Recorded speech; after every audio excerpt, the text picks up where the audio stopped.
Hello students, तो चलिए आज हम लोग शुरुआत करते हैं क्लास 10 के एक्सरसाइज 7.1 के क्वेश्चन नंबर 3 का, जो कि है determine if the points 1,5, 2,3 and -2, -11 are collinear.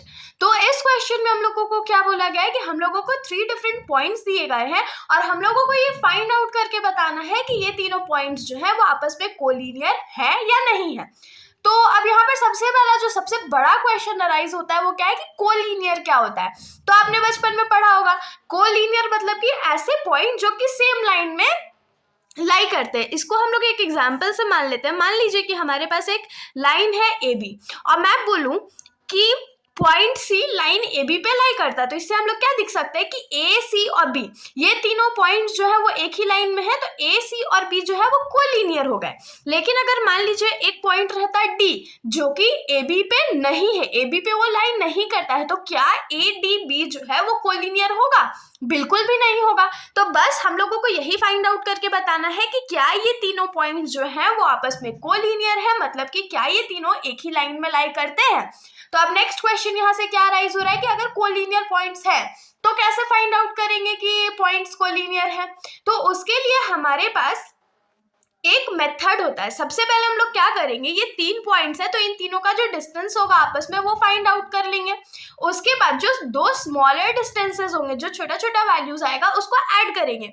अगर ऐड किया हुआ वैल्यू जो है वो थर्ड वाले डिस्टेंस के बराबर हो जाए तो हम लोग उसको बहुत सिंपली लिख पाएंगे कि कोलिनियर है, और अगर वो बराबर नहीं हुआ तो वो कोलिनियर नहीं होगा।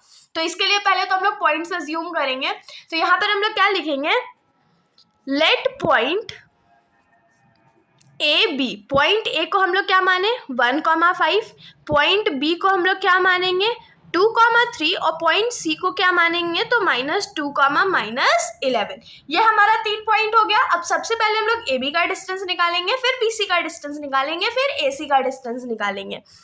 तो डिस्टेंस निकालने के लिए कौन सा फॉर्मूला का यूज होता है, डिस्टेंस फॉर्मूला का यूज होता है। तो यहाँ पर क्या हो जाएगा, A B is equals to x2 minus x1 का square plus y2 minus y1 का स्क्वायर। तो देखिए यहाँ पर हम लोग ए बी का डिस्टेंस निकाल रहे हैं, तो पॉइंट ए हमारा क्या है 1,5 और बी का निकाल रहे हैं तो बी क्या है 2,3। तो अगर इसको हम लोग x1 माने तो ये हमारा x2 होगा, इसको y1 माने तो ये हमारा y2 होगा। तो अब वैल्यूज पुट कर लेते हैं। तो x2 की जगह हम लोग क्या पुट करेंगे 2 minus x1 1 square plus y2 के जगह क्या पुट करेंगे तो 3 माइनस y1 के जगह क्या पुट करेंगे 5 का स्क्वायर। तो ये क्या हो जाएगा रूट अंडर 2 में से 1 जाएगा तो कितना बचेगा, ऑफ कोर्स 1 बचेगा और उसका स्क्वायर, प्लस 3 में से 5 जाएगा तो क्या बचेगा -2 का स्क्वायर हो गया। अब यहाँ से क्या हो गया 1 का square 1 plus minus minus plus हो गया और 2 का स्क्वायर 4। तो ये क्या हो जाएगा √5, मतलब कि हमारा ए बी का जो डिस्टेंस है पॉइंट ए और पॉइंट बी का जो डिस्टेंस है वो कितना है तो √5 है। अब सेम चीज हम लोग बीसी के साथ करने वाले हैं। बीसी में भी हम लोग डिस्टेंस फार्मूला का यूज करेंगे। डिस्टेंस फार्मूला क्या होता है x2 माइनस x1 का square plus y2 minus y1 का स्क्वायर। अब B जो हमारा पॉइंट है वो क्या है तो 2,3 और C जो हमारा पॉइंट है वो -2, -11 है। तो यहाँ पर ये x1 हुआ, ये y1 हुआ, ये x2 हुआ, ये y2 हुआ। तो अब सिमिलरली क्या करते हैं, वैल्यूज पुट कर लेते हैं। तो x2 की जगह हम लोग क्या पुट करेंगे -2 माइनस x1 की जगह क्या पुट करेंगे 2 का स्क्वायर प्लस y2 की जगह क्या पुट करेंगे -11 और ये क्या पुट करेंगे तो -3, इसका स्क्वायर हो गया। तो यहाँ पर क्या हो जाएगा माइनस माइनस प्लस, लेकिन साइन तो माइनस करेगा तो 2 + 2 4 का स्क्वायर प्लस यहाँ पर क्या हो जाएगा -14 का स्क्वायर। तो माइनस, जब माइनस के ऊपर स्क्वायर रहता है तो माइनस तो हट जाता है, तो 4 का स्क्वायर क्या होता है 16 होता है और 14 का स्क्वायर क्या होता है तो 196 होता है। अब इन दोनों को हम लोग ऐड कर देते हैं तो 6 और 6 कितना होता है 12 होता है, बाकी हाथ में रहा 1, ये 10 हो गया और 11, बाकी हाथ में रहा फिर से 1 और ये 2 हो गया तो 2 1 2। अब 2 1 2 है तो इसको हम लोग प्राइम फैक्टराइज करेंगे। तो 2 के टेबल में ये 106 टाइम्स में, फिर 2 के टेबल में ये 53 टाइम्स में। अब 53 जो है वो किसके टेबल में आता है तो 53 तो हमारा प्राइम नंबर होता है। तो हम लोग इसको क्या लिख सकते हैं 2√53। ये हमारा क्या हो गया तो BC का वैल्यू हो गया। अब सेम प्रोसेस से हम लोग क्या करेंगे AC का भी वैल्यू निकाल लेते हैं।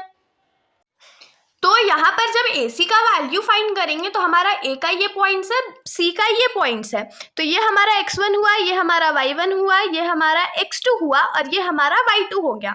तो वैल्यूज पुट कर लेते हैं। तो x2 की जगह क्या पुट करेंगे, -2 माइनस x1 की जगह 1 प्लस y2 की जगह -11 माइनस y1 की जगह 5 का स्क्वायर हो गया।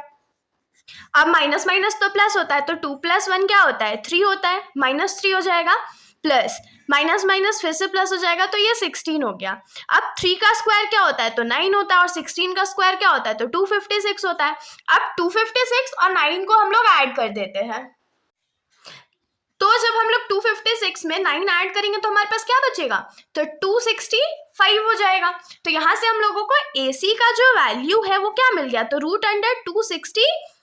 आप लोग चाहो तो इसको सॉल्व भी कर सकते हो। चलो ठीक है, हम लोग इसको प्राइम फैक्टराइज कर लेते हैं। तो ये तो 5 के टेबल में प्राइम फैक्टराइज होगा, तो 5 के टेबल में 5 बार में और 3 बार में, फिर से तो ये 53 हो गया। इसको हम लोग और आगे सॉल्व नहीं कर सकते क्योंकि इसका तो पेयर ही नहीं बन रहा है। तो अब यहाँ पर जो जो वैल्यूज हम लोगों को मिले थे वो हम लोग लिख लेते हैं। जैसे कि AB का जो वैल्यू था वो √5 था, BC का जो वैल्यू था वो 2√53 था और AC का जो वैल्यू मिला है वो 265 मिला है। अब देखिए, इन तीनों में से हम लोग किसी को भी आगे सॉल्व नहीं कर सकते और किसी भी दो को ऐड करें तो वो थर्ड के बराबर नहीं होगा। जैसे कि इन दोनों को तो ऐड ही नहीं किया जा सकता है, इन दोनों को भी ऐड नहीं कर सकते और इन दोनों को भी हम लोग ऐड नहीं कर सकते। तो यहाँ पर क्योंकि तीनों एडेबल ही नहीं है, ये तीनों को ऐड नहीं करा जा सकता है, इसीलिए हम लोग क्या लिख सकते हैं कि सिंस AB प्लस BC का जो वैल्यू है, क्योंकि यही दोनों छोटा है ना, तो AB प्लस BC का जो वैल्यू है वो AC के बराबर नहीं है, is not equal to AC। Therefore A, B and C points are not collinear. तो ये तीनों पॉइंट जो हैं वो आपस में कोलिनियर नहीं है। होप सो आप लोगों को यहाँ पर ये जो सॉल्यूशन है समझ में आया होगा। अगर कोई भी डाउट है तो आप लोग बेशक कमेंट सेक्शन में पूछिएगा। बाकी अगर वीडियो अच्छी लगी तो वीडियो को लाइक करिएगा और मेरे चैनल को बिना सब्सक्राइब करे कहीं भी मत जाइएगा। Thank you.